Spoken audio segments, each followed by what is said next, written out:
ঠকাইছে ঠকাইছে আমারে ঠকাইছে তোমার বাপে আমারে ঠকাইছে আমি আমি সুন্দর দেখে পাগল হয়েছিলাম আমি কি জানতাম এরকম একটা হাঁপানি রোগী আমার ঘরে চাপাইয়া দিব আমারে ঠকাইছে মহামারী ঠকাইছে তোমার বাপে দেখতে খুবই ভদ্রলোক কিন্তু এরকম যে নাম্বার 1 চিটার আর বাটপার সেটা আমি জানতাম না আমার এমনি করে কেন ঠকাইলো আর এই যে এটা তুমি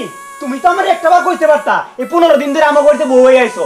দেও দেই তাও কথা কয় না চুপ করে বইয়া রয়েছে এই কথা কইতে কি সমস্যা হয় নাকি আল্লাহ রে আমার গাড়িটা কি চাপাইয়া দিল কথাবার্তা ধ্যান করা বন্ধ হইছে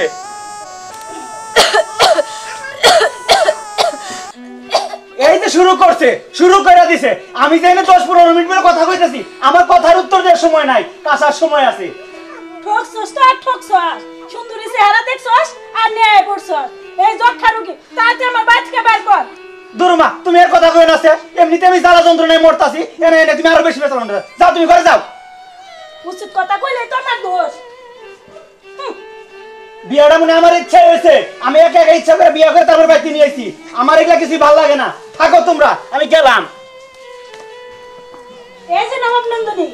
তোমার কাশির উত্তাচার আমার পুলার এত বাড়ি ছেড়ে গেল গা তাড়াতাড়ি যাও আত্মা বাপের খবর দাও আব্বা আমি কি করবো আপনি বলেন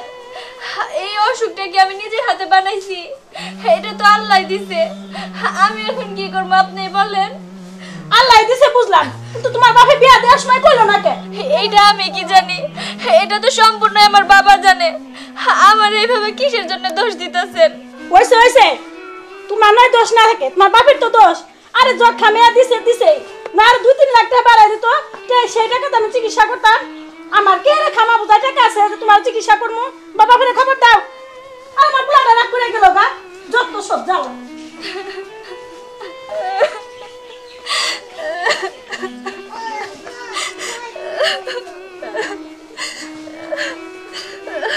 আব্বা আপনাদের এই বিষয়টা আমি কোনোভাবে মেনে নিতে পারতেছি না আর আমি মেনে নিলেও আমার ফ্যামিলি মেনে নিবে না আব্বা এটা আপনি কি করছেন আপনি একটাবারের জন্য আমাকে বলেন নাই যে বাবা আমার মেয়ের কিন্তু হাঁপানি রোগ এই কাজটা কেন লুকাইছেন আপনি বলেন তো কেন বাবা আমি তো কোনো মিথ্যার আশ্রয় নিইনি আর একজন বাবা হিসাবে প্রত্যেকটা বাবাই চায় তার মেয়ের জামাইটা ভালো হোক ভালো বংশের হোক শিক্ষিত হোক আমিও তাই চেয়েছি এটা চাও তো আমার অপরাধ হয়নি বাবা আর তুমি নিঃসন্দেহে একজন ভালো ছেলে আমার মেয়েটা অনেক লক্ষ্মী আর যার কারণে তোমাকে আমি আমার মেয়ের জামাই বানিয়েছি আর হাঁপানি হওয়া কোনো বিষয় না বাবা আর আমি আমার মেয়েটাকে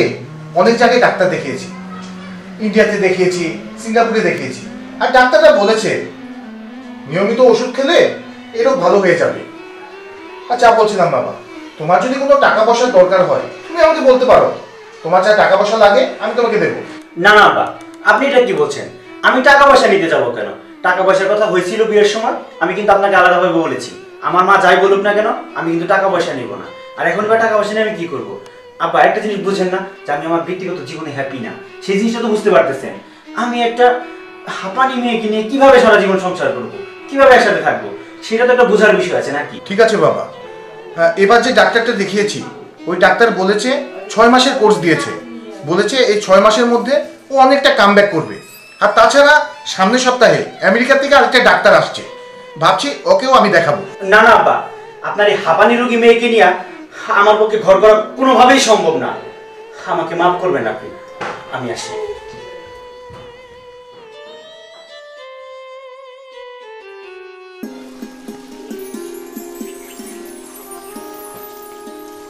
সাসি ও সাসি কই গেলা কি হইছে সাসি তুমি ভালো আছো হ্যাঁ বাই তোর কথাই ভাবছিলাম ভাবতে আয় পড়ছে বাচ্চা দেখে চলে আইছি সাসি তুই শ্বশুর বাড়ি থেকে কোনো লোকজন আসে না ভাবিরে দেখতে আইবো কেমনে আয় তো মুখ দেবার পারবো না ওই যে হাঁপানি মেয়া আমার সোয়াল সুজা পোলার গারে গোছাই দিছে ও তো আশা করে আসছিলাম যে তোরে আমার পোলার বউ করবো তার হইলো না থাক সাসি কইয়া তার লাভ নাই আমার কপালে ছিল না এর জন্য হয়নি হয় হইতেও তো পারে এটা কি আর সাসি আমি সম্ভব তুহিন বেহান বউ নিয়ে সুখে আছে শুধু শুধু আমি মাঝখানে না থাকলেই চলে আমারে কয়টা দিন সময় দে এই যে হাঁপানি রুগী এই ভোরে বেঁচে রেখে দেয় তারপর আমার তুহিনের বউ করে তোরে আমি চাচি এটা কি ঠিক হইব? ঠিক বুঝি না আমার তোর খুব পছন্দ তাই কই তো এখন আমি যাই, আরেক সময় আসুমনি। না শুন তোর মায়ের কই বুঝে চিংড়ি মাছ দে ধুই না মাথা যে ভর্তা করে না হ্যাঁ হ্যাঁ আমার গে পাঠাবার কই চাচি আজকে তো বানাইছিল, মা কইছিল তোমার জন্য আনার জন্য, আমি আনলাম না। কত আশা ছিল যে তোর মায়ের আমি বিয়ান করে ডাকবো আত্মীয়টা আরো মজবুত হবো। থাক চাচি এগুলি বাদ দাওছে, আবার আসুমনি। আর তোমার চিংড়ি মাছের ভর্তা নিয়ে আসুমনি। আচ্ছা দেখে শোনা যায়। আচ্ছা চাচি যাই।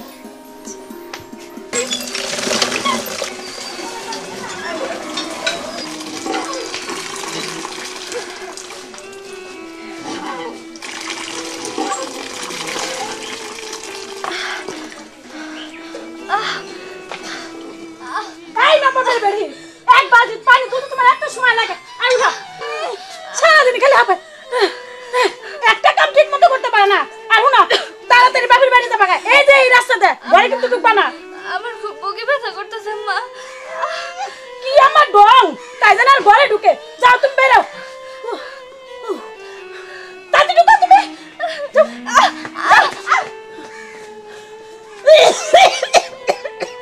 আল্লাহ এই ভাইরাস কে আমারে তোলো নাকি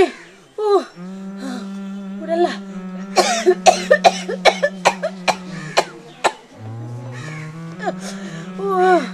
এই ভাইরাস না আমার অনি আবার আবানি হলো গো মা ও মা মা কি কস আচ্ছা মা হ্যাঁ অথই কো এই আবার আছে কই আপদ খেতে দিছি এটা তুমি কি কও মা তুমি এমনি করে খেতে দিলা কেন আমার শ্বশুরকে বলে দিতে হইতো এই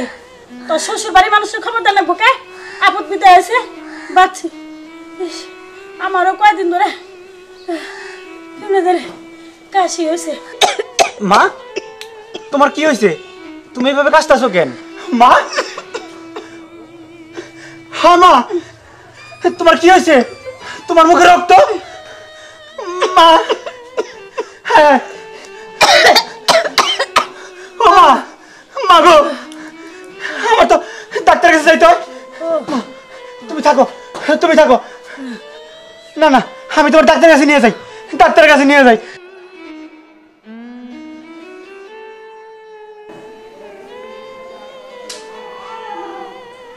তুমি তুমি কেন এখানে আসছো? না আসলেই তো পারতে। আর আরেকটা কথা, তোমাদের পাশের বাড়িতে যে একটা মেয়ে আছে না সিমরান, তুমি ওকে বিয়ে করো, কারণ তোমার মা ওকে অনেক পছন্দ করে।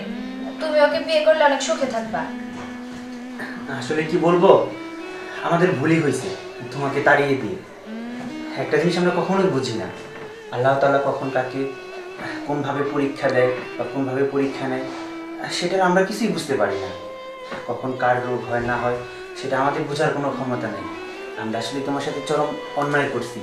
ভুল করছি। তুমি চলো, তুমি আর অভিমান করে থাইকো না। তাছাড়া মা হসপিটালে। বলো কি, মা অসুস্থ? কি হয়েছে মায়ের? বলো, তাড়াতাড়ি বলো। মার টিবি রোগ হয়েছে, মা হসপিটালে ভর্তি আছে।